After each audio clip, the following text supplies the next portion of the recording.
bastante parte dessas de conceitos para poder ajudá-los aí, caso seja necessário. E se tiverem alguma dúvida, podem me interromper e perguntar, que eu acho até melhor. Tá? Eu vou procurar ali aqui, como a Ari falou, eu não estou muito bem, então o meu raciocínio está péssimo. Mas vamos lá. Bom, os roteiro turístico. Eu trouxe alguns conceitos e definições. Aí eu comecei a pegar o conceito da professora Tavares, que ela fala que os roteiros turísticos, eles são itinerários de visitação organizados que incluem atrativos e serviços a serem utilizados. Então, ela, nesse caso da professora aí, ela vai traçar um caminho em que esses atrativos são visitados. É um início aí do que seria um roteiro mesmo, que a gente sabe dos dias de hoje. Aí, o Pubal, em 2004, ele vai falar que o roteiro turístico ele resume todo um processo de ordenação de elementos intervenientes na efetivação de uma viagem. Aí a gente chega aqui no Ministério do Turismo, que em 2007 ele define o roteiro turístico como um itinerário caracterizado por um ou mais elementos que lhe conferem identidade, definido e estruturado para fins de planejamento, gestão, promoção e comercialização turística. Então, oficialmente, essa é a definição aí que a gente tem segundo o Ministério do Turismo. Bom, o que nos interessa é o próximo aqui, que é esse conceito que é mais atualizado e ele é mais abrangente que os anteriores. Então, é o que a gente tem usado. Então, o que vem a ser um roteiro turístico? Os roteiros turísticos eles podem ser organizados dentro de uma área que apresente certas peculiaridades, afinidades ou proximidades. Em razão disso, formatam-se roteiros em regiões que apresentam, além dessas similaridades da oferta, certos objetivos em comum em relação à atividade turística. Ou seja, a partir depois com essa definição oficial de 2007, a gente vem pensando em roteiros que tenha não só característica de turismo cultural, eu vi o rapaz falando aí das tipologias de turismo, ou de lazer, ou de religioso. Então, além disso, dessas ofertas serem similares, é interessante também que tenha um objetivo comum. Por exemplo, por que leva num roteiro religioso? Qual é o objetivo maior que tem ali? Então, quando a gente fala dessa proximidade da oferta e similaridade está muito associado a isso, o objetivo que a gente vai ter em relação a como que a gente prega isso em relação à atividade turística. É claro que aqui a gente está falando em termos comerciais, né?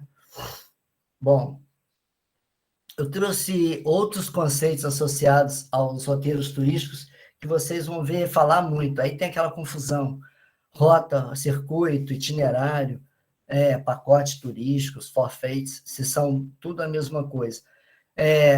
De essência, atualmente, eles viraram praticamente sinônimos, mas eu trouxe alguns conceitos para vocês notarem essa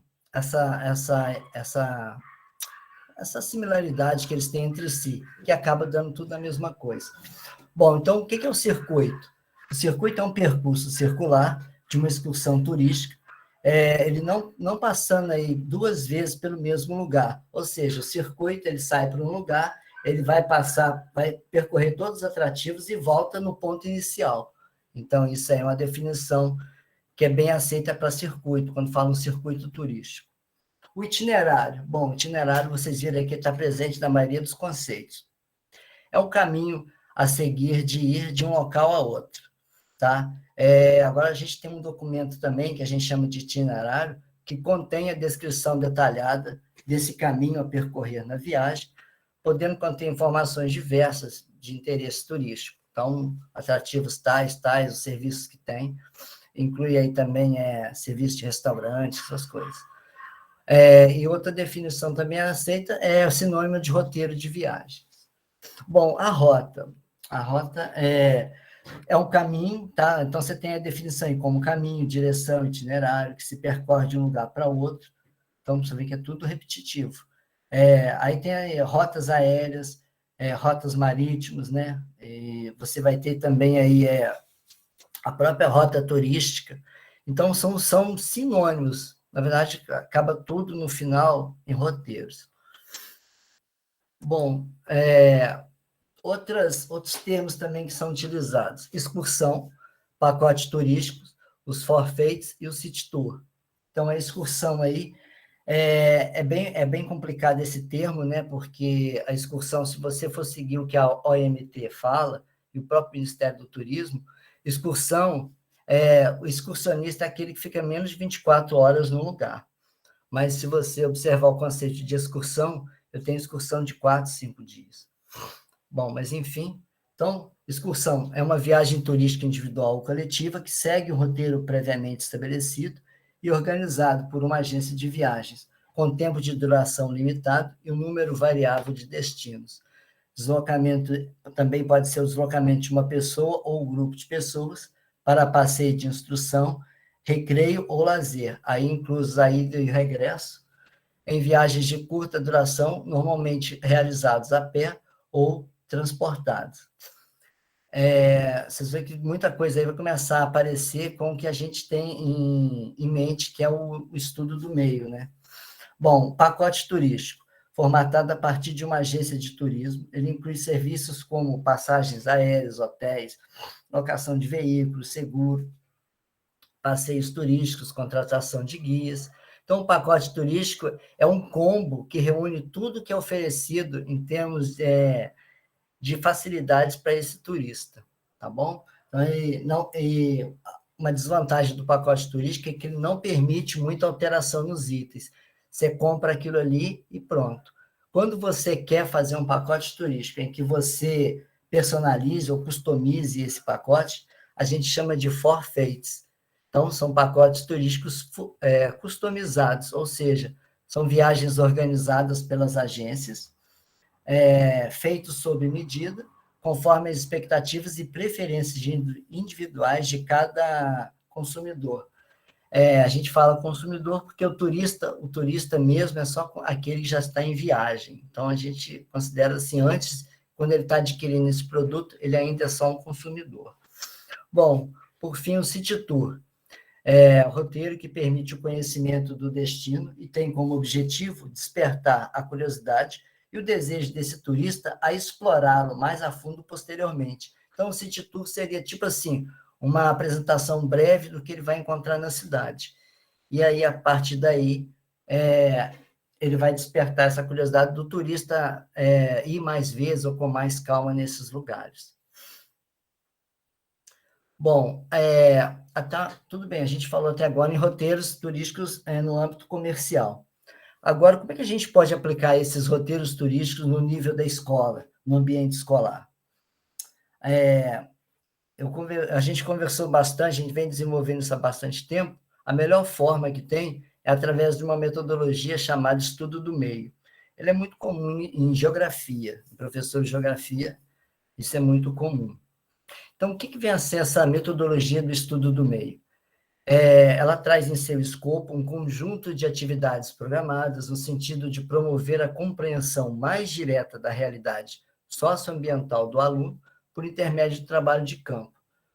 Ou seja, é uma metodologia em que pega esse conhecimento e o aluno tem isso na prática quando ele sai desses muros da escola. Aí essa metodologia ela é formada por etapas, que é um planejamento, que é o primeiro momento, a visitação em si, que é o trabalho de campo, e, por fim, uma avaliação de como que foi essa visitação, o que foi aprendido, o que não foi. Bom, isso eu vou falar assim, mais detalhadamente depois. Aí você vai falar que esses trabalhos, eles exigem esse planejamento, porque senão ele vai ser só uma saída de lazer. E isso, como não tem propósito mais elaborado, ela acaba sendo confundida só com um passeio, uma atividade que não tem muito... A parte pedagógica, ela fica em segundo plano. Bom, no estudo do meio, é possível confrontar a teoria da sala de aula com a prática em loco, né? Prevendo ainda um trabalho de investigação criterioso com leituras anteriores, ou seja, ele vai para campo já sabendo o que é o atrativo, o que tem ali, por que aquela casa é assim, entendeu? Então, isso é muito importante. É o que vai diferenciar dessa saída só ao lazer. Bom, com leituras anteriores e levantamentos de questões a serem investigadas durante a atividade de campo, além dos debates pós-visitação. Nessa relação sujeito-objeto, são construídos diálogos a partir de interações com o espaço, cujo mediador é o professor que auxilia seus alunos na compreensão das dinâmicas que o transformam. Então, mais uma vez, a gente vai reforçar essa ideia da teoria, que vai ser essas teorias de sala de aula, esse conhecimento, esse trabalho que é feito antes.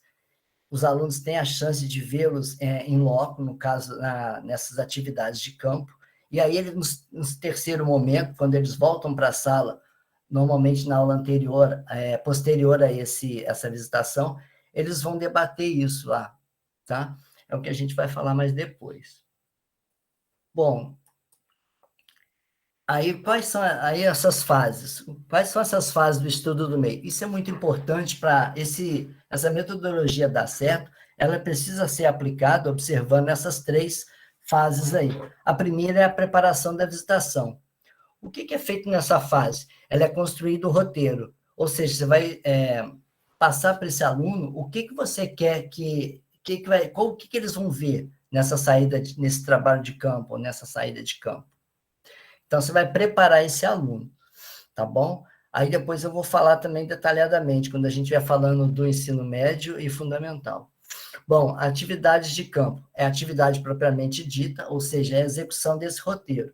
Nessa fase, os alunos têm contato direto com os atrativos, eles interagem com estes durante as suas apresentações. Então, é o momento que eles têm esse conhecimento da realidade ali desse atrativo, da sala de conservação e por aí vai.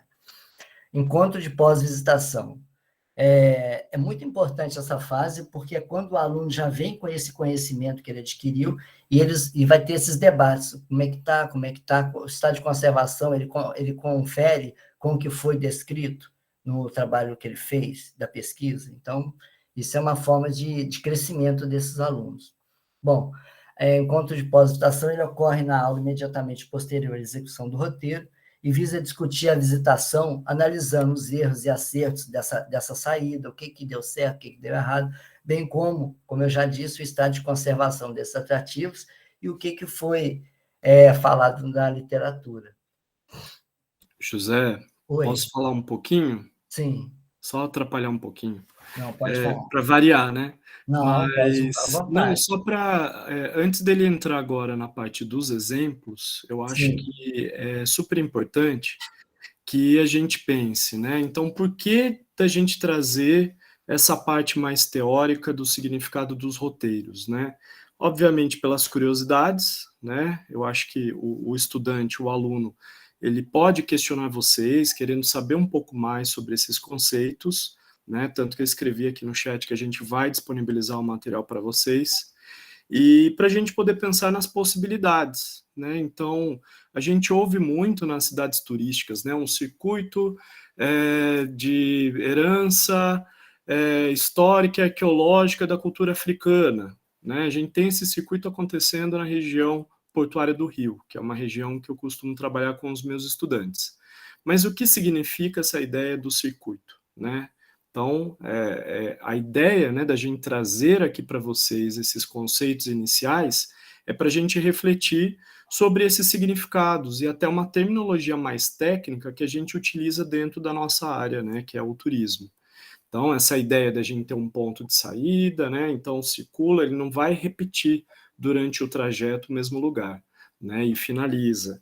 Aí a ideia da rota, a gente ouve muito, né, a rota turística, a rota caipira, Rota da né, uva. Da uva, do morango. Então a gente ouve muito sobre isso, né, e não para pensar, né, o significado disso e de que forma que ela é executada, né, como que ela é criada e como que a gente vai depois utilizar isso como um grande atrativo, né? Vamos já falar, utilizando a terminologia que o José apresentou, né, um pacote turístico, né? E quando eu penso em São Pedro, e aí vem o nosso parênteses para a gente trazer para a nossa realidade, nós temos, né, especialmente um potencial muito grande na zona rural, isso a gente já veio discutindo, fizemos até uma oficina com a professora Helena Catão falando do turismo rural, e nós temos diversas possibilidades de desenhar essas propostas, né? O que precisa ficar claro, e eu acho que talvez seja a nossa missão dentro da educação, um processo de sensibilização dos jovens, muitos, né, se a gente for pensar no Alto da Serra, são filhos, né, de produtores rurais, de fazendeiros, da gente trazer essas reflexões e essa potencialidade que nós temos. Então, eu ainda uso a palavra potencialidade, porque a gente sabe que em São Pedro está muito fragmentado. O turismo está ainda disperso. A gente tem algumas iniciativas que não foram continuadas, né? Então, a gente sabe, no histórico, se a gente for olhar o turismo rural em São Pedro, quais são as propriedades que perduraram, que estão até hoje em atividade? Né? A gente tem até uma certa dificuldade de tentar indicar, mesmo porque o que a gente tem hoje de sucesso na zona rural são casos mais recentes, e são de pessoas que não têm tradição no campo. São pessoas que tinham um sítio, tinham um espaço na zona rural, e aí começaram a ofertar um almoço, aí o pernoite com uma pousada, e vão expandindo, e assim, a tradição rural, o aspecto cultural, a gente não consegue identificar, né? E foi exatamente aquilo que eu contei para vocês, quando eu fui gravar o vídeo mostrando a feira do produtor, e que sai de um projeto já feito pela escola Iraci Bertoc no passado, lá em 2009, eu quando quis mostrar a feira do produtor, não foi para mostrar a feira por si só, foi para mostrar, inclusive, uma potencialidade que a gente tem, né, de até aproveitar a feira que acontece aos sábados pela manhã, para mostrar que olha a quantidade de produtores que nós temos aqui, e que existiria sim uma possibilidade de visitação, ou de talvez comprar os produtos em outros momentos diretamente nas propriedades. Né? Lógico que a gente precisa de um planejamento. Né? A gente precisa, inclusive, de políticas públicas, a gente precisa da gestão pública para fazer esse ordenamento, para fazer esse planejamento, para que tenhamos efetivamente um turismo rural. Né? E a partir disso, óbvio, a gente tem uma porta de entrada que seria essa feira como sendo uma entrada bastante interessante e estratégica para essa divulgação. Né? E quando eu fiz a gravação lá do vídeo, foi muito difícil, porque eu já relatei aqui para alguns de vocês que ninguém quis falar. E como que eu penso numa atividade turística voltada para um turismo rural, quando a base do contato do turista com o produtor é a comunicação? E se eu ali no momento de gravação, né, de bater um papo com as pessoas, elas não era nem porque elas estavam no processo de atendimento, porque elas não estavam, a feira estava muito esvaziada naquele período, ainda era o auge da pandemia, né, e as pessoas não quiseram falar. Então eu fico imaginando de que forma uma pessoa abre sua propriedade para receber o turista e ela não está interessada em falar sobre a produção, sobre a sua vida, a tradição, a tua origem rural, né? Então são pontos que a gente precisa refletir, porque não é só chegar de cima para baixo e falar, temos turismo rural, temos uma vocação, temos um potencial. A gente precisa saber se as pessoas querem, se elas estão abertas para pensar nisso. E quando a gente pensa em rota, circuito, num roteiro turístico, a gente precisa pensar em cooperação e não competição. Então, se eu pego hoje a minha bicicletinha e vou para a região ali da serra, né, até subir a serra, posso de repente, né, se eu for muito aventureiro, né, Jefferson, eu vou notar que nas margens da estrada está surgindo um monte de cafés, um monte. Está ficando muito mais do mesmo. Então, quando eu penso numa rota, num roteiro, eu preciso ter a diversidade. Não adianta pensar numa monocultura. A gente já tem cana-de-açúcar de um lado e do outro o eucalipto. Agora, se eu tiver de um lado um café, do outro lado outro café, vai ser uma grande concorrência entre. Então, assim, a gente também precisa pensar na diversificação e na integração num formato de cooperação e não competição, de ficar disputando quem é melhor. Então, assim, a minha grande preocupação e meu olhar para São Pedro é exatamente estabelecer esse tipo de diálogo. É óbvio que a gente depende do poder público. O poder público precisa estabelecer esses diálogos porque as pessoas ficam pegando carona em modismos. Nós já vimos isso com o food truck. Quando surgiu a moda, depois de um tempo surgiu aqui em São Pedro e a gente vê um monte de trailers ali parados, né? Alguns até estão em funcionamento, a gente vê até uma utilidade. Mas assim, o auge disso passou. Então, assim, eu estou vendo que agora no caminho da serra existe são pontos estratégicos para ter esse espaço para as alimentações ali durante, né, o trajeto. Mas será que não está ficando muito também por conta de um modismo? Deu certo um, outro vai e faz igual? Né? Então, como que eu posso roteirizar isso? E quem que eu vou incluir nesse processo da roteirização? Porque se eu tenho diversos, tem uns 3, 4 ofertando a mesma coisa, quem que eu vou escolher para um roteiro? Eu não tenho como colocar todos. Né? Não existe isso num roteiro turístico, num circuito, numa rota, não tem. Agora, quando eu penso nas propriedades a serem visitadas, a diversificação das produções, elas são interessantes, porque daí eu consigo linkar e ter pontos estratégicos de parada nessas propriedades, e aí sim eu consigo trazer uma diversificação e atrair o olhar desse meu turista. Né? Então, a gente tem que pensar nessas questões sim. Fala, Jefferson. Muito bem, Ari. Professor também, José. Por isso que a gente tem que bater nessa tecla da sistematização, né? Porque nós temos que criar uma ligação entre o poder público, a comunidade, os estudantes, os turistas. Porque quando chegar o turista, ou os turistas, e as próprias pessoas que aqui residem, já está estabelecido essa sistematização, né? Saber o que fazer. E, por exemplo, você falou da feira, né, Ari? E eu gosto muito da feira, nossa, tem muita coisa boa lá. E eu comprei algumas coisas lá, comprei até uma cachaçinha, e tava lá turismo rural, só que não tinha nenhum tipo de endereço, de nada, só tinha o rótulo, quer dizer, é uma coisa assim, tão incipiente, que como que você vai, né, sistematizar um roteiro se os próprios empresários... Aí eu, né, como professor, comecei a puxar assunto e puxa, e a pessoa que estava ali, ela estava revendendo, ela era funcionária do empresário, do dono lá e ela estava vendendo os produtos. Então, ela parecia que ela tinha chegado ali aquele dia e não sabia me informar, não sabia descrever, não tinha aquela habilidade, aquela sistematização, né? Então, na verdade, não tem roteiro. E começa e quem controla essa sistematização da construção? Se você, por isso que é importante a gente saber do uso do solo, e a prefeitura ela tem que ter o poder, é a prefeitura que determina o que vai ser construído. Exatamente. Se você compra uma casa num determinado lugar, eu quero abrir um comércio aqui, não pode. Então, como que no roteiro daqui até a serra começa a abrir um monte de coisa, um monte de cafés, tem alguns ali muito bons, mas outros nem tanto. Outra coisa é essa questão do poder dos espaços públicos que estão cada vez menores. Exatamente. E eu fui na rampa, eu cresci indo na rampa. E a rampa lá, a última vez que eu fui, está fechada a rampa, você não tem acesso mais.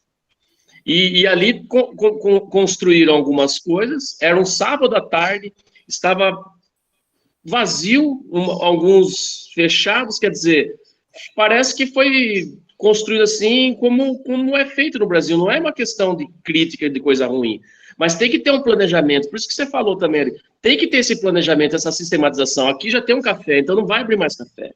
Porque em São Pedro abre uma farmácia, daqui a pouco abre 50 farmácias, daí fecha 49. Aí continua aquela farmácia.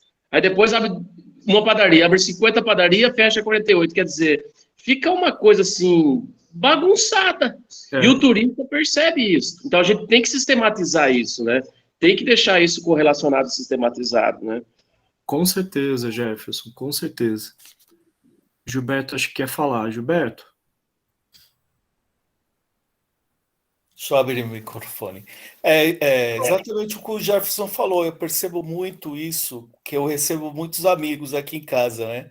Conheço muita gente lá do ABC, eu morei lá, né? Então, os amigos vêm me visitar, parentes e tal. Eu sinto muito essa falta de informação.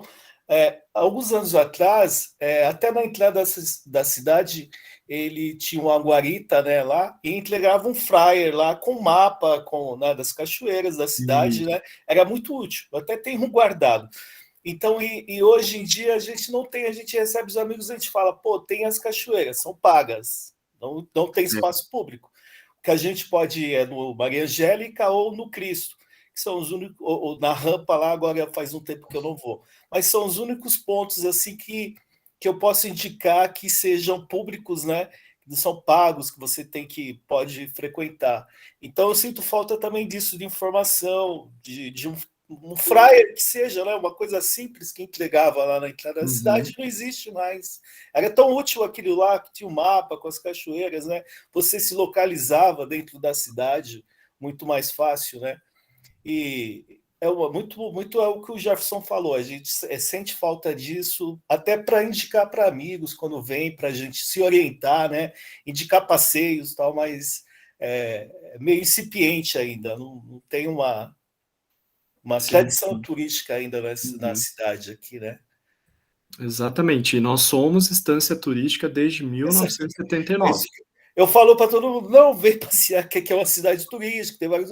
mas quando chega, eu sinto essa falta. A gente tenta trazer, né? A gente traz, porque a cidade já é bonita, a região, a serra e tal, mas falta muita coisa ainda para a gente conseguir fazer, né? Que eles também tragam também amigos, né? Que levem para fora essa visão. Vai que é lindo, eu já fui, né? Então, e Gilberto, e uma coisa que me preocupa é exatamente hoje um planejamento, digamos assim, prevendo apenas redes sociais.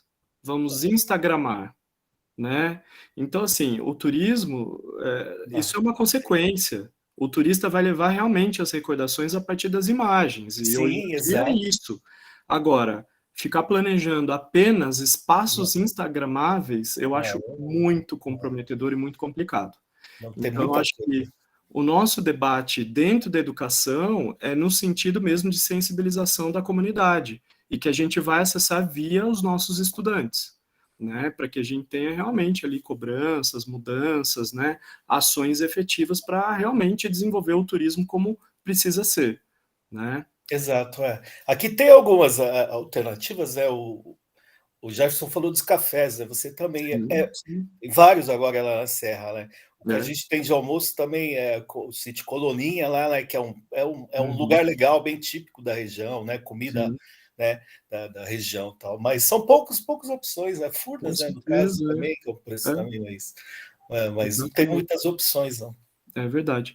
Aí o Jefferson e acho que o Paulo, eu não lembro agora, alguém tinha levantado a mão também, e o Paulo. Então, primeiro o Jefferson, depois o Paulo.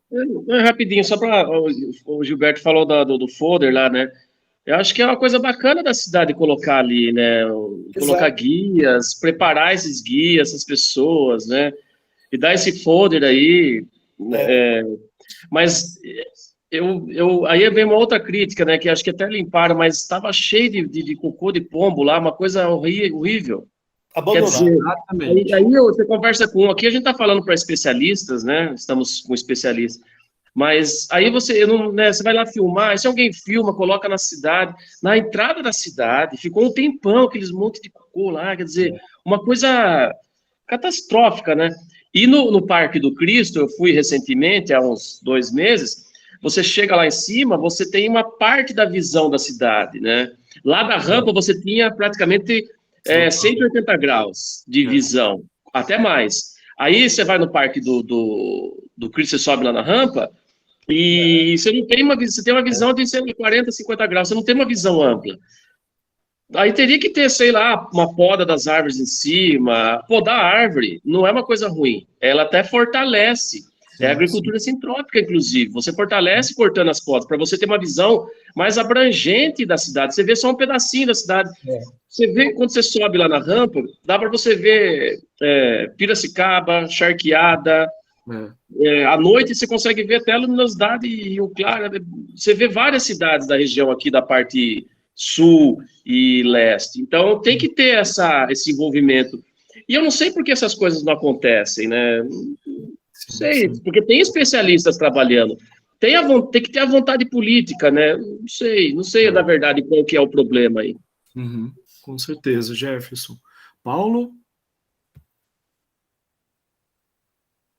Estão me ouvindo? Sim, pode falar. Tá. Então, eu estava pensando aqui esse negócio dos espaços públicos e da falta de organização, né, que o Jefferson comentou. Falando ali mesmo do Parque do Cristo, tudo bem que o espaço é público, etc., mas tá, assim, acabou virando o que era um lugar de contemplação, acabou virando balada, sabe? O pessoal tá fazendo farofada lá e leva caixinha de som e fica lá né, aquela coisa, pegação e narguile e tudo. E sabe, aí você perde o espaço que é aquele espaço de contemplação, né? E eu sei que não pertence a São Pedro, mas, por exemplo, ali no Morro do Facão, né, ali acho que já é Tirapina, né? Pô, ali é um dos lugares mais bonitos para você contemplar a natureza, etc. Pô, agora o negócio ali é insuportável, não cabe gente, não dá para você chegar lá, o pessoal não para de falar, né? Tem balada, é som, e, sabe? E precisava de uma organização do poder público nesses espaços aí, né? Porque é um espaço de contemplação da natureza, Sim, tal, sim. que vira balada, né? É. Vira balada com tudo que pior que a balada pode ter. E, Paulo, ainda tem um agravante. Os turistas invadem propriedades privadas para acessar a vista.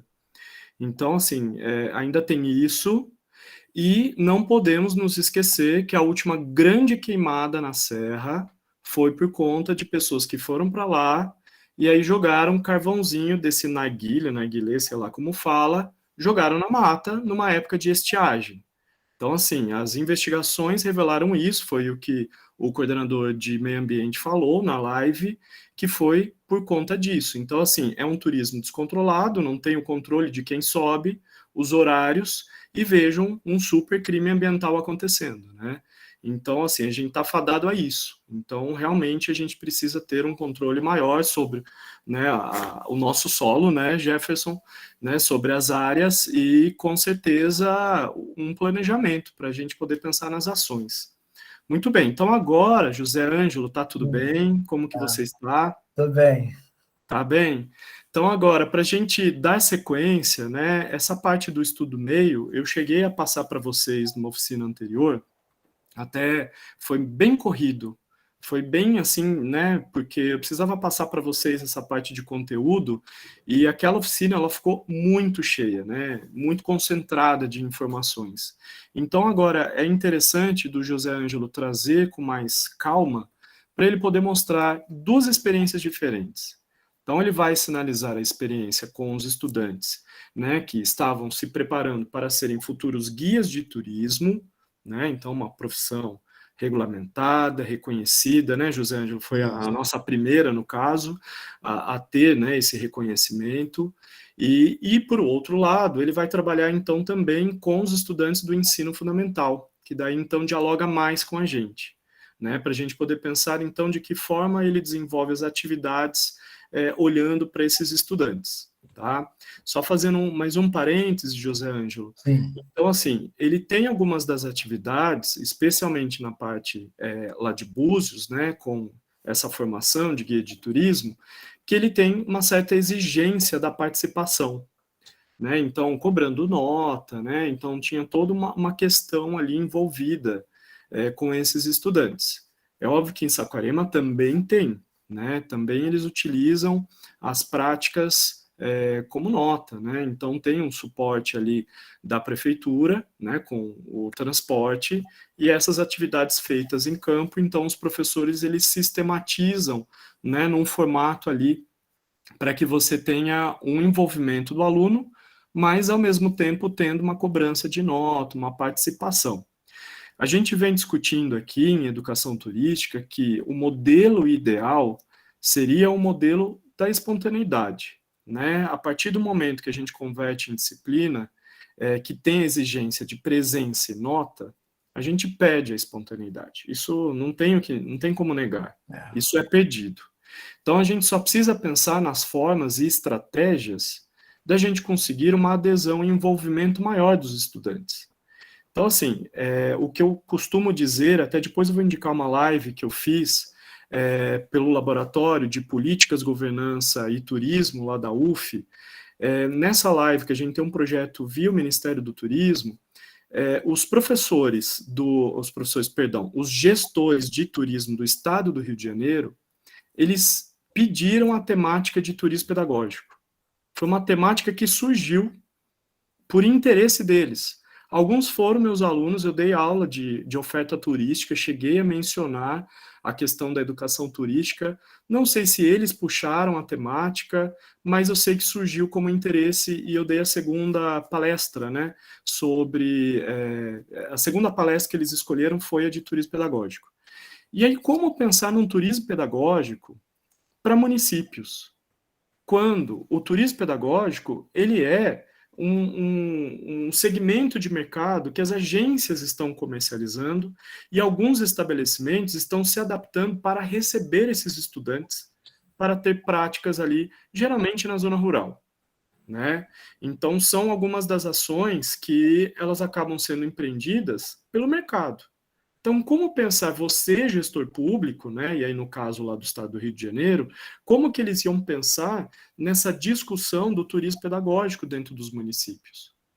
E a grande saída é da gente pensar em planejar sim a nossa cidade, identificar as potencialidades, né, o que já existe de turismo, e a partir disso trabalhar o conhecimento e abrir o espaço para esses grupos, que geralmente são compostos por estudantes, né, da escola básica, né, vamos pensar da educação básica, do ensino fundamental e ensino médio. E que para o município é extremamente interessante receber esses grupos, porque não são grupos organizados no período de férias. São grupos que chegam na cidade durante o ano letivo, porque eles estão ali, né, estudando. Então, é o momento da viagem, é o momento, então, da excursão, é o momento que, durante, então, o ano letivo, o município pode se beneficiar.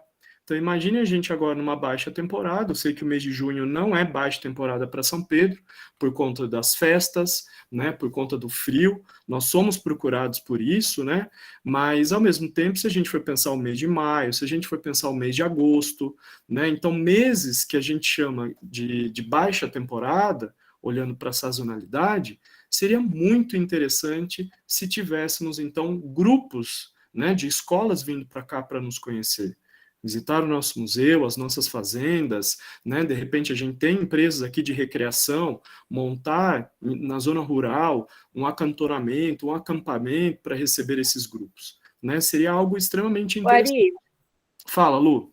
A professora Mina, ela fazia um projeto, não sei se chegou a conhecer um projeto bem legal que ela fazia lá de Santos. Não conheço. Ela fazia lá na Ricarda, onde os alunos de Santos vinham para cá, ficavam na escola até no final do ano. Olha que legal. E os daqui, se eu não me... era Selando Amizade. A Fernanda está por aí, a Fernanda só pode explicar melhor. Mas aqui na Ricarda era feito esse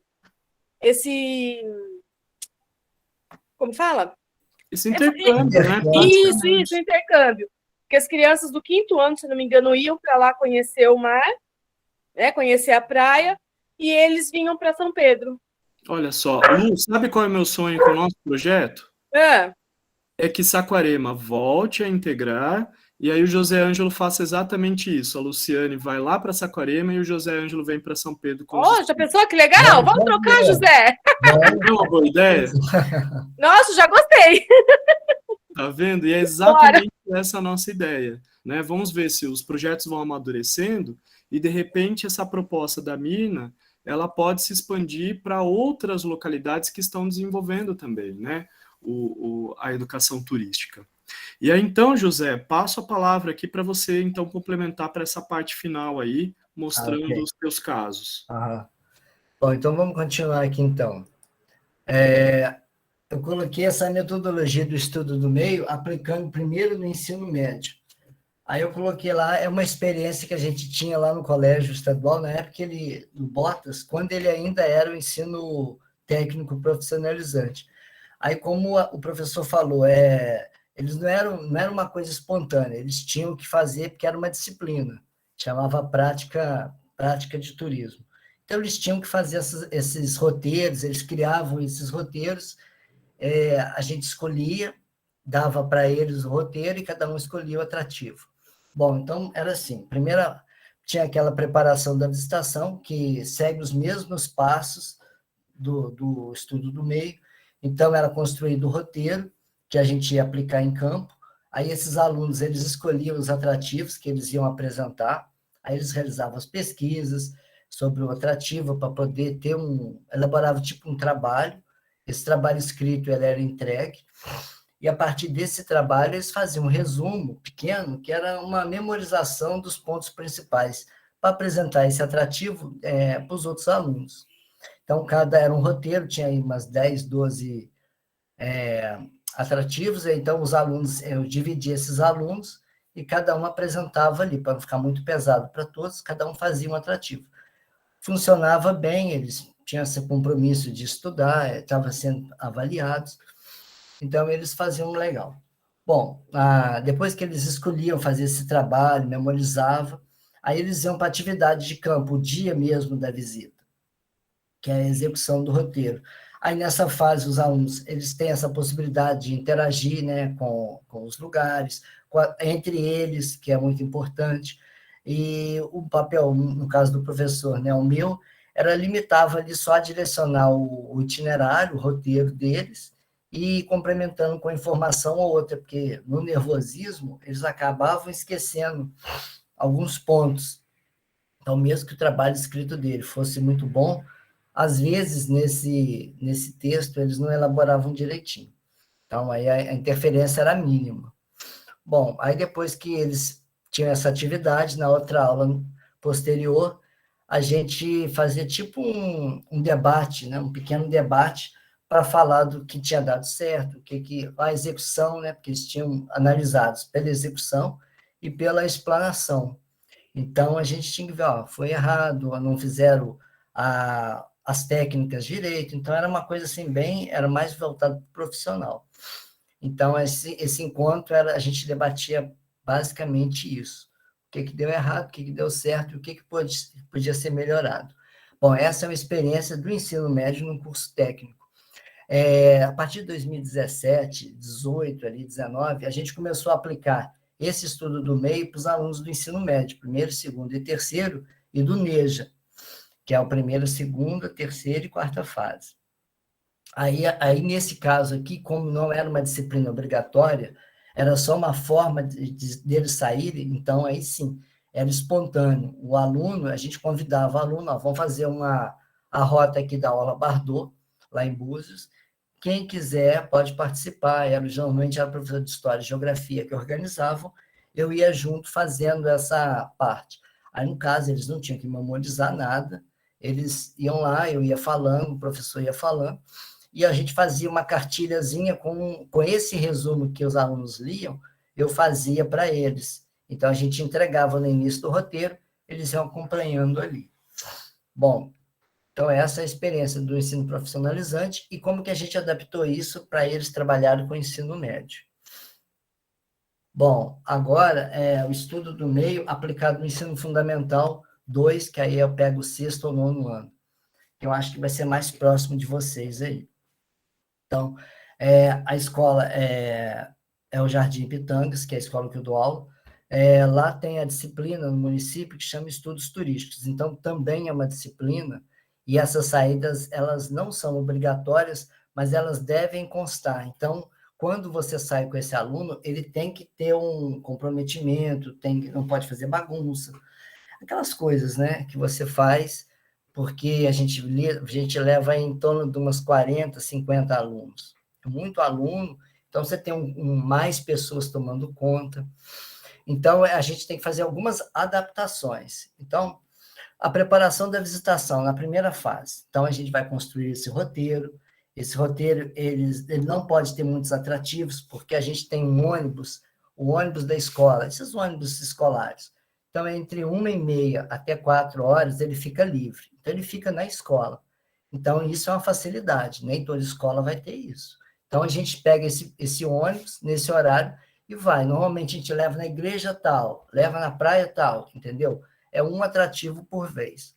Raramente são 2, só quando é muito perto. Aí a gente faz. Bom, então, esses roteiros são curtos. Aí, cada atrativo é apresentado pelo aluno. A gente escolhe, neste caso, né? Você escolhe aquele aluno que gosta de falar, sempre tem aquele mais solto, e aí eu tento fazer a mesma coisa. Faço o texto, aí eu faço o texto e resumo, e aí eu dou para ele memorizar em casa. E no dia lá, a gente coloca aquele sonzinho neles aqui, a caixinha de som, porque eles falam muito baixo, você já deve ter percebido isso na experiência de vocês. O aluno fala baixinho, baixinho, ninguém ouve nada.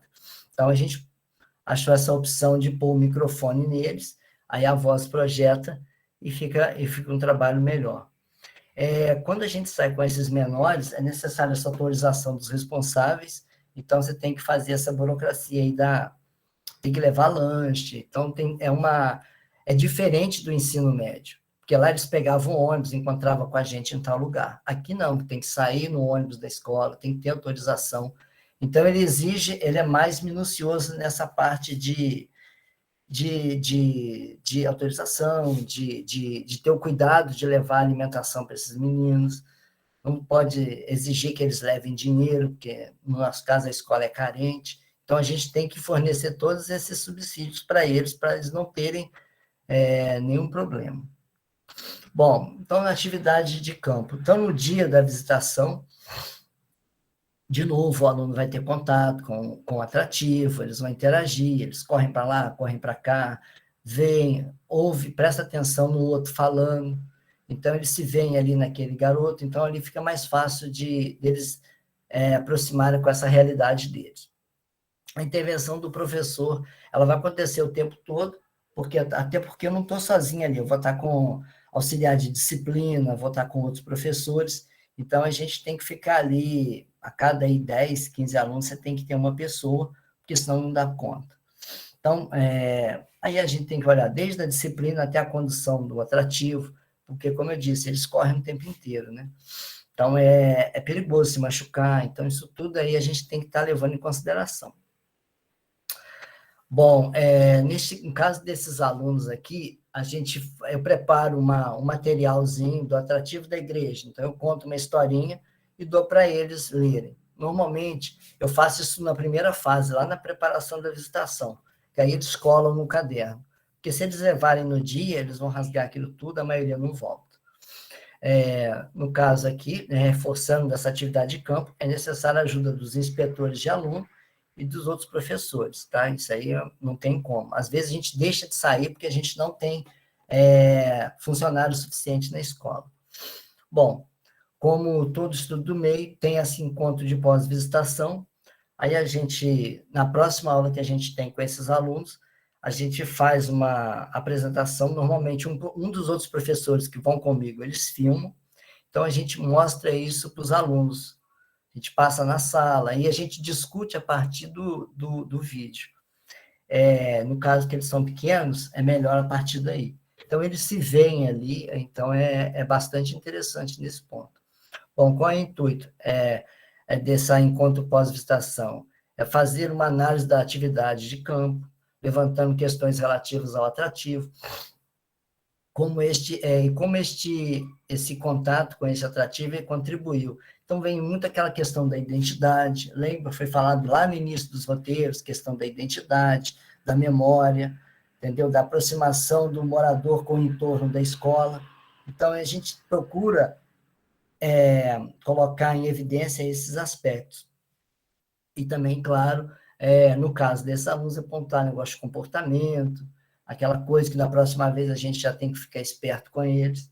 Então, é mais essa coisa mesmo, assim, pedagógica. Mas o aprendizado, ele tem melhorado bastante. Então, eles já sabem que nessas saídas de campo, a disciplina é importante, o conhecimento é importante, então eles já procuram se ajustar a isso. Então, tem dado bastante certo lá. Não dá para sair sempre, mas a gente tem saído bastante. Até porque a gente tem a facilidade do ônibus, então isso aí é um grande diferencial. Aí, por fim, para a gente encerrar, eu fiz uma comparação entre esses dois estudos do MEI, um no ensino médio e no ensino fundamental 2. Bom, ambos aí tem essa cobrança das atividades propostas, o aluno é avaliado, né? Inclusive, principalmente os alunos do ensino fundamental. O ensino médio também mas aí a gente prefere não ficar muito em cima desses que já são maiores, mas dos pequenos, sim, é necessário.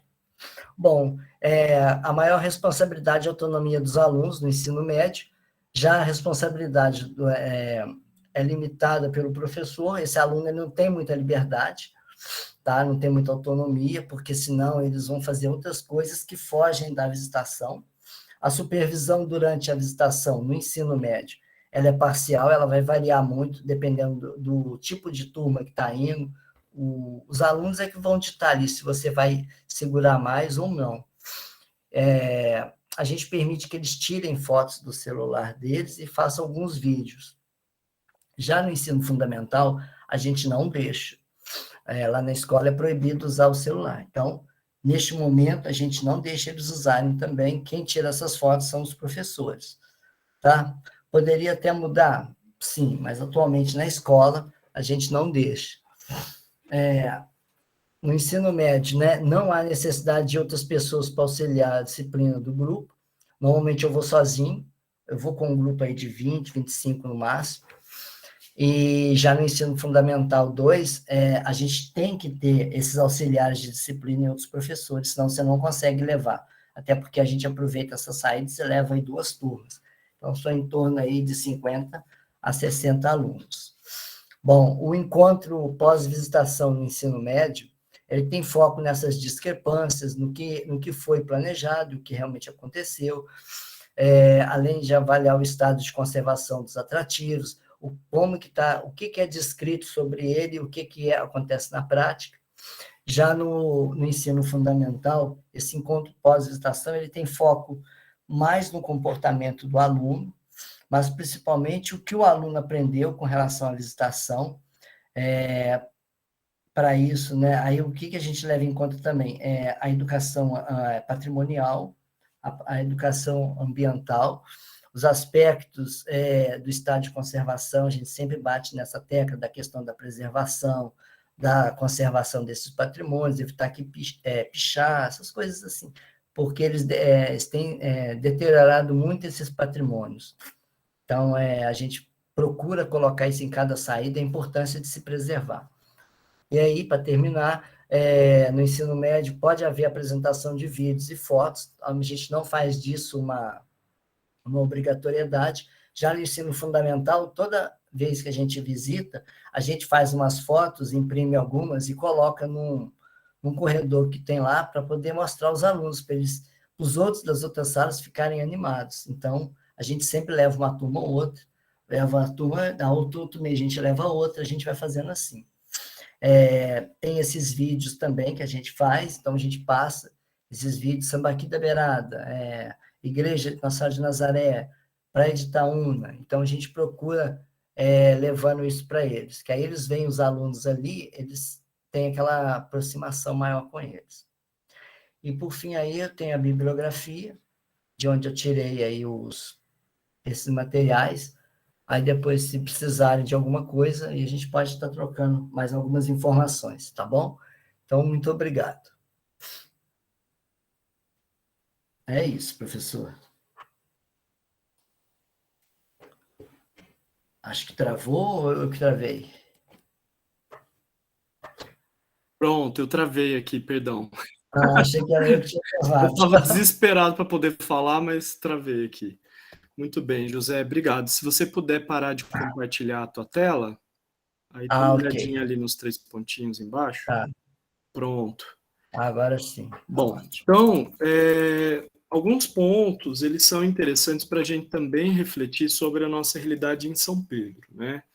Então, o professor José Ângelo, ele trouxe 2 realidades diferentes, né? É óbvio que, ao pensar em Búzios, né, e a localidade da escola em Búzios, não tem nem o que dizer, né, José? Não precisa de transporte, porque eles estão...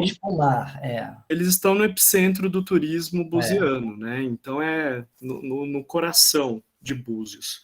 Então, assim, pensar na formação desses estudantes lá e trabalhar, né, com o estudo do meio, eles têm uma enorme facilidade, né? Então, porque tem tudo lá, eles conseguem caminhar para a Rua das Pedras, né? Passar por diversos atrativos, então fica muito tranquilo, né, de pensar. E como é um curso específico, voltado para guias de turismo, então você tem, obviamente, as turmas pequenas, são turmas mais reduzidas. Em média, quantos que eram, José Ângelo? Olha, era entre 15, 20, 25, Não passava de Seria 20 o mil. ideal, né? Para a gente poder o pensar ideal. num grupo, seria o ideal porque você consegue ter um controle sobre o todo, você consegue atender ali os anseios, as dúvidas dos estudantes, fica realmente um trabalho mais personalizado, mais direcionado. Agora, o caso da escola de Saquarema, o professor José Ângelo, ele sinalizou que tem essa facilidade de ônibus e a gente já explica por quê. Porque a escola, ela fica numa região mais periférica, como ele falou, numa região mais distante. Isso, E é tipo escola rural mesmo. Isso. E para os estudantes chegarem lá, tem o transporte da própria prefeitura, os ônibus são alocados para isso. Então, a facilidade, entre aspas, né, José Ângelo, porque não é sempre que vocês podem, mas a facilidade seria porque esses ônibus eles ficam estacionados aguardando o término da aula, para poder levá-los de volta para casa, né? Então, aí eles ficam ociosos ali. Então, para sair com eles é muito fácil, não precisa nem de autorização. Só autorização, obviamente, da diretora, mas é uma coisa assim que se organizar com uma semana de antecedência você consegue. Sim, e óbvio, né? Precisa ter autorização dos pais, né? Então, e não sai da cidade, né? Fica dentro do município mesmo, né? Não vai ter nenhum deslocamento para fora, nem pode, né? Por conta dos ônibus. Mas vejam, num cenário de 50 e 60 alunos, é muita coisa. O professor José Ângelo está promovendo turismo de massa, né, professor José Ângelo? Tudo que a gente combate dentro da FTH, ele está lá fazendo, brincadeira. Na verdade, esse é o nosso cenário dentro da escola pública. E eu tenho alguns trabalhos produzidos, a minha própria tese, a dissertação, eu reflito muito sobre isso, e alguns autores até tentam, né, colocar o caso da escola e o papel do professor em segundo plano e indicando a não profissionalização. Né, eu gosto de bater nessa tecla e provocar, porque desde que a escola é escola, quando a gente pensa em atividade extracurricular, as viagens sempre estiveram presentes. E aí vem alguém do mercado querer indicar que são eles os únicos, os profissionais que poderiam formatar e realizar, né?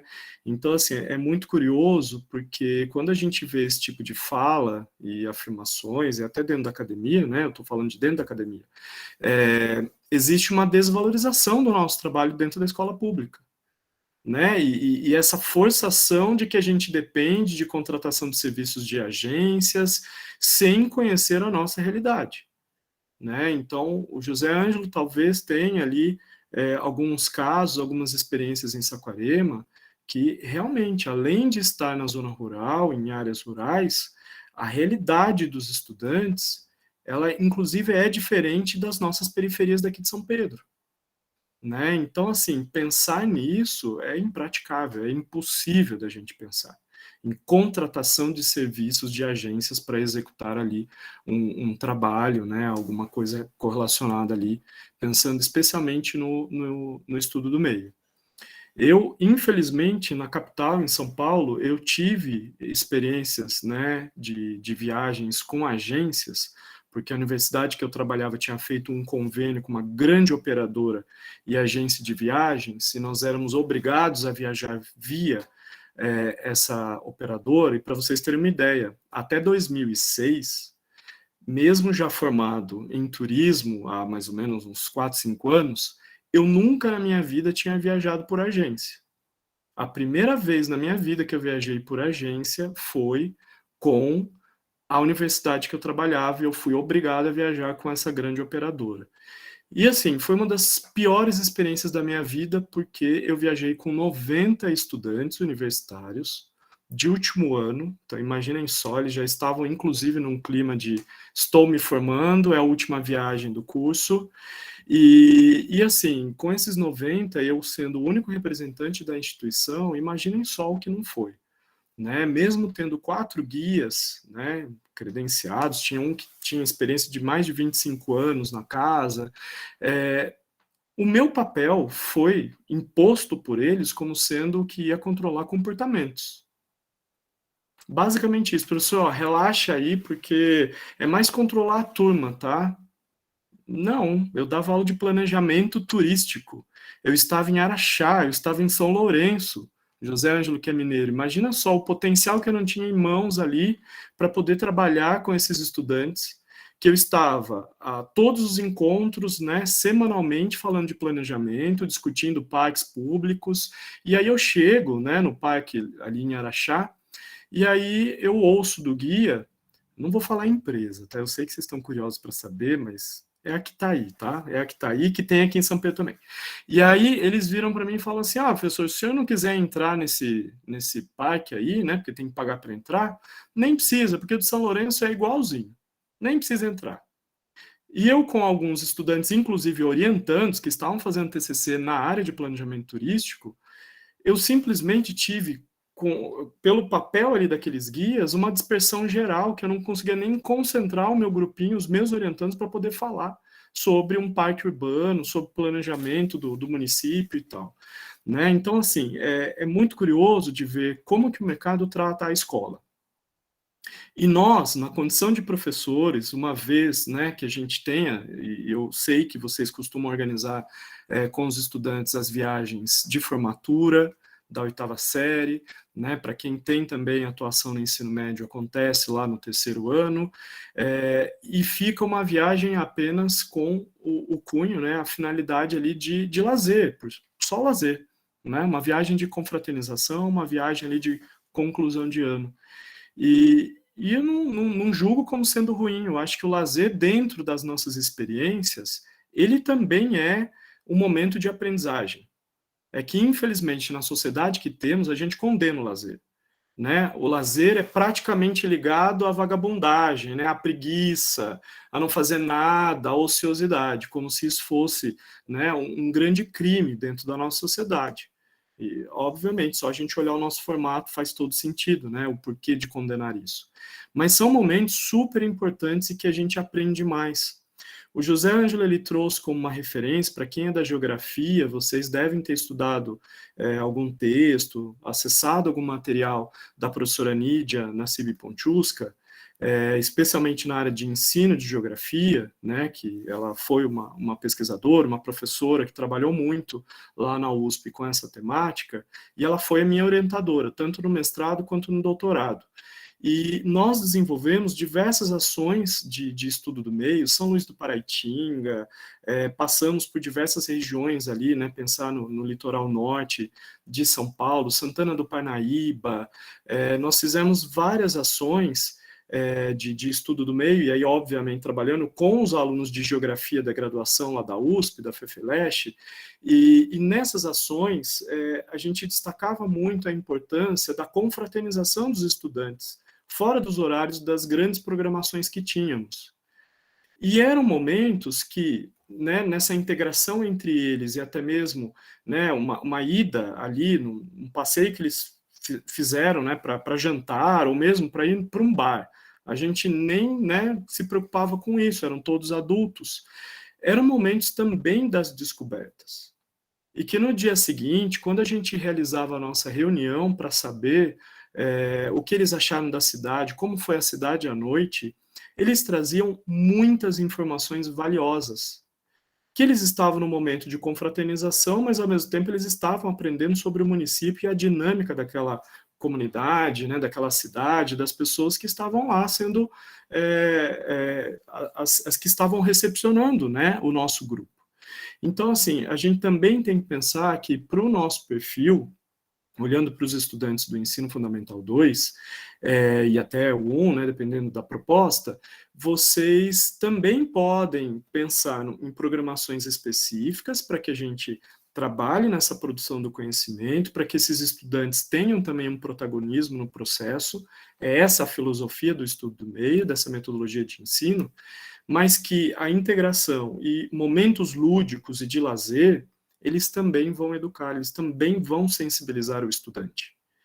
E é a partir desse dinamismo que a gente seduz, que a gente atrai ainda mais o olhar desses jovens para a gente ter realmente uma mudança de postura em nossa cidade.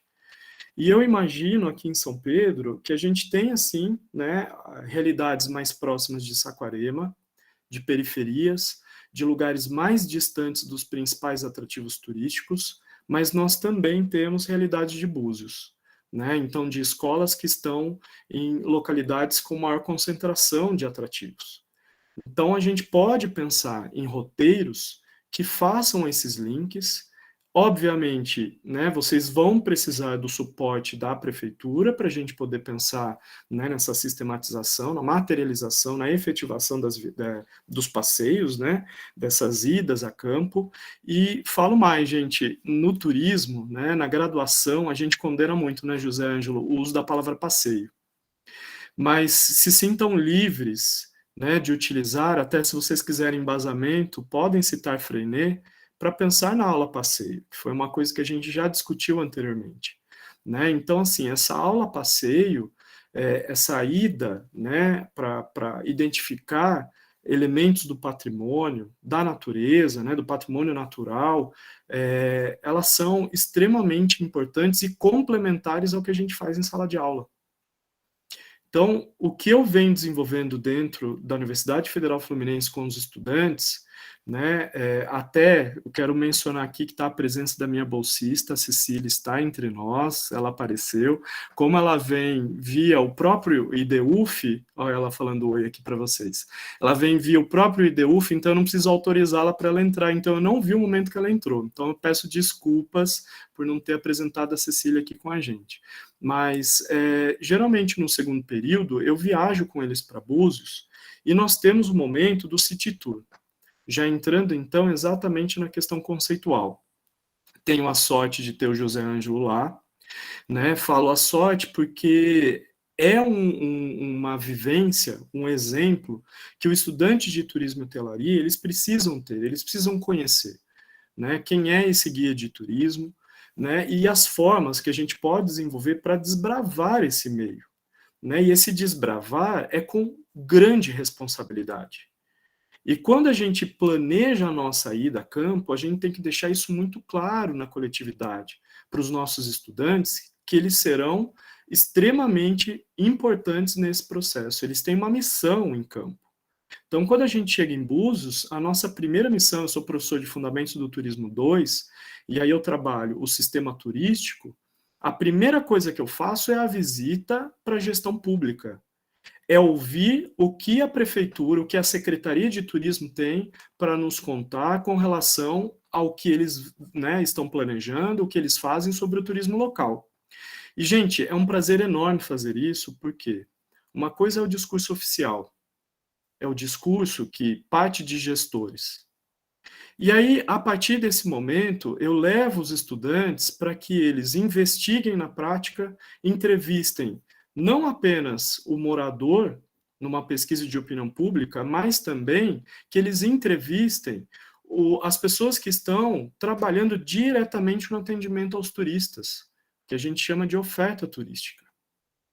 E a desconstrução daquele discurso oficial de prefeitura que pinta um turismo mágico e maravilhoso, inclusivo, que pensa em todos, ela é um discurso implodido assim na mesma hora. E para o estudante de turismo, é muito importante que isso aconteça. É proposital, eu faço de propósito. Né? Por quê? Porque no oficial, o que a gente lê, quando a gente acessa as páginas das prefeituras, está tudo lindo e maravilhoso. Agora, na prática, quem está no dia a dia? O que a opinião pública fala sobre o turista que chega, ou mesmo os gestores desse turismo local? Está realmente organizado, como eles indicaram de início, nessa reunião inicial? E a mesma coisa os prestadores de serviços. Né? Então, a gente consegue ter uma visão em 3 dias, a gente consegue ter uma visão ampla do município de Búzios, que é gigantesco, que tem uma oferta absurda. Né? Eu e o professor Dantes, que fizemos o inventário turístico do município, é uma coisa assim absurda. Né? E óbvio que, além de ser gigantesco, tem toda uma tradição, tem toda uma história no turismo. Né? Se a gente for olhar para o Brasil, Búzios, até 2019, era a cidade, estava em 5º lugar como a cidade que recebia o maior número de estrangeiros no Brasil. Então, a gente tem uma projeção enorme. No estado do Rio de Janeiro, só pede para a capital. Então, vejam, é uma grandiosidade e a gente tem ali, né, um grande laboratório olhando para essa cidade. E aí ter essas imersões, essas incursões, ouvindo as pessoas que estão no lugar, isso é muito interessante para que a gente gere a crítica, para que a gente gere uma reflexão sobre o turismo que é desenvolvido. Então, o que eu estou falando aqui para vocês é da gente pensar, né, que esses estudantes que vão com vocês a campo, eles têm essa missão também de ouvir. Óbvio que com menos idade a gente tem que ter um controle maior, uma proximidade maior, né, de não deixá-los tão soltos como eu faço com os meus estudantes universitários, eles ficam completamente livres pela cidade. Inclusive eu tive que trocar o destino, antes a gente fazia Paraty, e aí eu acabei trocando para Búzios, até por conta da segurança pública, porque em Paraty a gente estava com muitos casos de assassinatos de jovens com a mesma faixa etária dos meus estudantes. Então eu tive que fazer uma mudança, né, para ter um controle maior, e mesmo porque a distância, né, de Búzios realmente fica menor, fica mais fácil para a gente sair de Niterói. E aí, então, durante esse processo, o José Ângelo, ele pôde nos apresentar ali, junto com os seus alunos que estavam estudando, né, ali, fazendo o técnico, né, eles puderam ter essa interação, apresentar a cidade, né, e assim, uma coisa que ficou muito marcante para mim, eu sempre falo isso, né, José, foi de ver os estrangeiros, em especial os argentinos, né, totalmente interessados, estudaram, se prepararam para poder apresentar para a gente, né, diversos atrativos ali do município. E o José falou que existia até uma rixa, né, uma briga ali entre os brasileiros e esses imigrantes, né, no caso, com relação a isso, a pensar no mercado de trabalho e essas pessoas que estão tentando a vida aqui também. E Búzios, assim como outras cidades, se a gente for pensar no sul, em Santa Catarina, Florianópolis, a gente tem uma leva muito grande de argentinos, né? E é interessante de ver como que o estrangeiro nos olha, né? E essa preocupação mesmo de fazer um bom trabalho, né, José? Começa a chegar gente lá, falar um minuto. Paulo, eu acho que abriu o seu microfone. Pronto.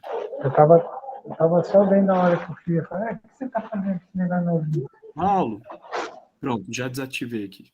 Pode falar, José. Então, é impressionante quando eu percebi que os argentinos, os uruguaios, ficam disputando para falar a história do Brasil, e os brasileiros ali sequer se interessavam, não sabiam nada, e o argentino que veio lá de longe, ele ficava, o olho brilhava de contar a história ali. Então, eu achei aquilo bastante, no mínimo, curioso, né?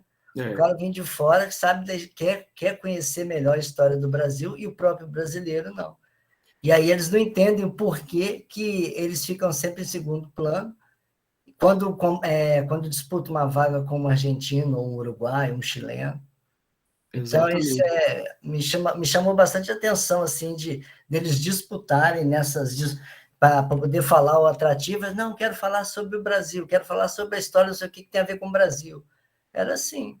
E eu acho isso interessante também, José, porque aqui no nosso grupo nós temos professores que chegaram há pouco tempo em São Pedro, né? Óbvio, tem alguns que já estão há mais tempo, mas vocês, inclusive, têm um olhar diferente do olhar de quem é nascido e criado aqui, né? E, ao mesmo tempo, quando a gente olha para os nossos estudantes, também a gente tem essa realidade.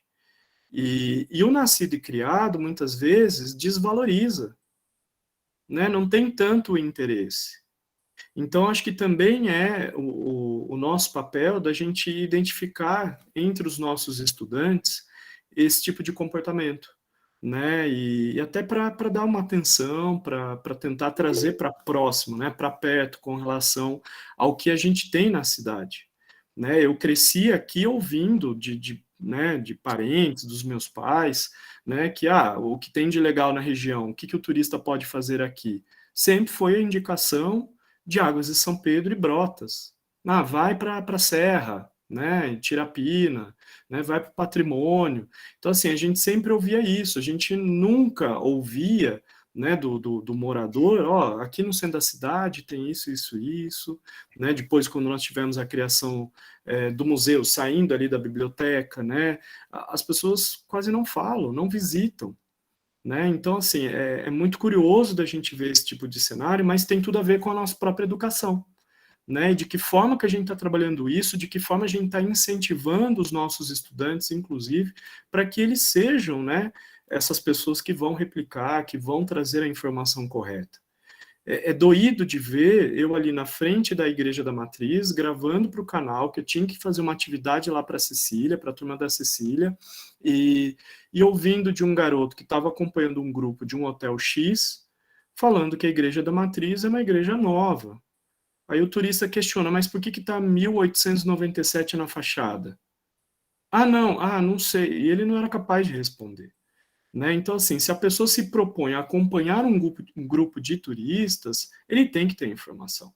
Ele tem que se dedicar, ele tem que se preocupar, porque não é só para ter a resposta na ponta da língua, é para saber sobre a sua própria história, né? Sobre a sua comunidade, a cidade onde você mora, onde você vive.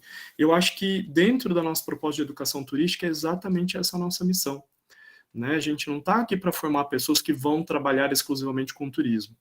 Né? A gente tem que pensar que a educação turística, isso pode ser uma consequência no futuro, né? Quando o aluno tiver mais idade, quando ele estiver se colocando no mercado de trabalho. Mas, antes disso, a gente tem que pensar que, a partir do momento que eu trabalho os conhecimentos sobre o que a gente tem no lugar, ele é capaz, né, de, sem a profissionalização, mas mentalmente roteirizar o que o turista pode fazer aqui na cidade. E não indicar apenas um lugar, e que geralmente esse lugar é uma outra cidade, não a própria cidade dele. Mas talvez trazer elementos e indicações, né, eu estou colocando aqui o roteirizar, porque não é a profissionalização, a gente não está falando de formatar ali mentalmente um pacote, mas dele poder dar dicas de lugares. Eu cheguei de viagem agora no final de semana, num domingo, eu moro na região central, eu me atrasei para comprar coisas para fazer comida, e eu rodei esse centro, não tem um lugar para comer, você só tem uma opção de restaurante aqui no centro. Então, assim, como que eu posso pensar numa feirinha cultural prosperando quando, né, a gente já não tem mais nem estabelecimentos de alimentos e bebidas na praça antiga, né, na praça que concentra diversos atrativos? Então, como que eu penso num turista que está chegando, que não sabe de nada, né, não conhece direito a cidade, como que ele vai se virar para fazer ali, né? Eu estou falando de alimentação, de um elemento muito básico de uma viagem, né? Então, assim, isso fica muito complexo quando a gente pensa realmente no desenvolvimento do turismo local. Gilberto, antes de passar a palavra, eu só quero confirmar se o Paulo queria falar alguma coisa, que ele tinha levantado a mão, e aí eu já passei a palavra para o José. Não sei se o Paulo quer falar alguma coisa. Paulo? Não, Ari, eu estava tentando aqui desativar o microfone que travou tudo aqui. Aí Tá, apertou um monte de coisa, mas fica tranquilo. Bom. Beleza, obrigado. Pode falar, Gilberto. Ari, é justamente esse ponto que você falou. Eu sou novo na cidade, eu tenho mais ou menos 3 anos e meio que eu estou aqui, né? Visitava muito aqui, que eu tenho compadre que mora aqui, então já fiquei em hotéis, né? Ficava em hotéis, pousadas, né? E eu sentia muito falta disso, mesmo nos hotéis que eu fiquei lá no Colina, né? Não tinha nenhuma informação, a gente se hospedava, mas não tinha uma informação de passeios, né? Praticamente ficava no hotel, mas ninguém apresentava nada, algum passeio para conhecer melhor a cidade também. E agora também eu percebo, talvez esse programa vai ajudar, que os alunos também desconhecem totalmente. Ou não, nunca foram, alguns nunca foram até a Serra, praticamente. Exatamente. E, Gilberto, entra uma outra questão, e aí eu falo pela minha própria experiência, que é o acesso. De que forma que é esse acesso? Se eu não tenho um transporte próprio, se eu não tenho meu carro, minha família não tem carro, eu nunca vou. Eu não tenho como acessar. A condição financeira dos alunos, né, da rede municipal, muitos, né, não tem como acessar uma cachoeira, acessar lá um passeio mesmo lá no Cristo, não tem como subir a serra, não tem um programa que leve, né, da prefeitura, sei lá, para conhecer. Os alunos da rede municipal não conhecem mesmo. Mal vão no museu, às vezes alguns nem foram, nunca foram no museu. Eu pergunto, já foram? Nunca, a maioria. Agora tem um programa, né, que a gente, a prefeitura, né, eu fui até acompanhar o 7º ano, alguns nunca tinham ido lá. E também é o programa de guias ou monitores que passam as informações. Muitos não estão preparados. No museu eu percebi claramente que tinha 2 meninas, né, apresentando o museu, Mas as perguntas, às vezes, perguntava quantos anos tinha o Gustavo Teixeira quando morreu? Não sabia. Estava lá no quadro, né? Tinha na parede o nascimento, e quando não sabia informar, ficou perdida. Tal. Eu falei, não, está ali, ó, vamos fazer a conta, a data que ele nasceu, tal, foi. Aí sim, mas não a formação, a preparação para apresentar também está muito falha também. Com certeza. Está muito difícil. Com certeza. É muito trabalho. Tem muito trabalho. Muito trabalho. Exatamente.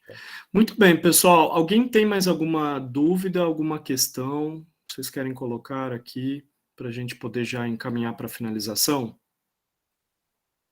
Podemos finalizar? Jefferson, tá tudo certinho?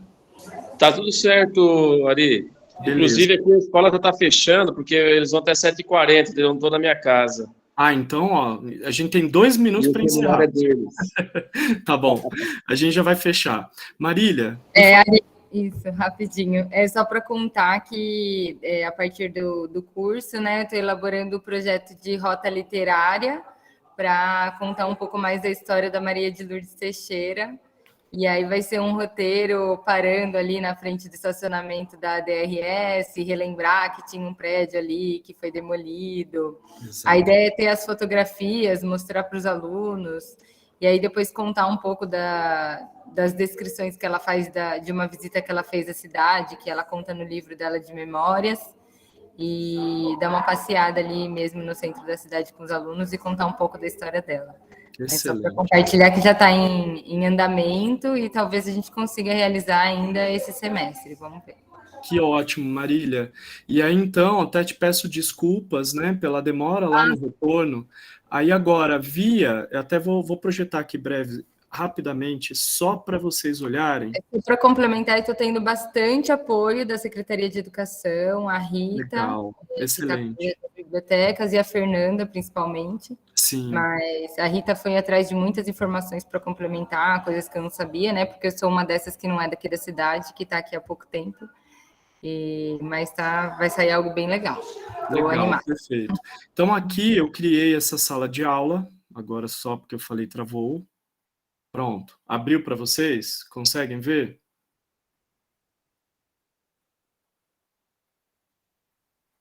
Sim? Sim, estamos vendo, sim. Dá para ver. Então, aqui eu criei essa sala, e a gente vai... Aqui eu posso colocar informações, né, de São Pedro. Eu vou colocar todas as nossas oficinas aqui para vocês. Eu coloquei apenas a primeira, mas aí eu vou colocar na ordem todas. E aí vocês conseguem sempre acessar pelo link que eu compartilhar. Então, vai ficar, no caso, um acesso restrito, né? Conforme eu vou compartilhando, vocês vão acessando pelo link. Se vocês acessarem pelo próprio canal Educação Turística, vocês não vão achar, tá? Então é só por aqui mesmo. E aí eu faço esse compartilhamento para que vocês possam acessar num outro momento, tá bom? Aí então aqui tem as pessoas participantes, então já temos 11 aqui do grupo participando, e aí eu peço para que vocês se organizem, e eu vou mais uma vez compartilhar aqui o código, copiar código da turma, copiar o link de convite. E a partir desse link aqui, vocês clicando, vocês já conseguem acessar para integrar no grupo. Aí, Marília, qualquer dúvida, se você quiser projetar, eu já coloquei a atividade lá, quiser colocar o projeto lá para a gente comentar, aí a gente vai trocando figurinhas por lá, fica mais organizado e eu não me perco no meu e-mail. E aí eu utilizo o mural, Ari, para me comunicar com Não. você? Aí você pode, se for alguma informação que todo mundo possa saber e tal, mas aqui eu coloquei na parte de atividades, ó, só eu vou acessar, eu e a Cecília provavelmente, tá?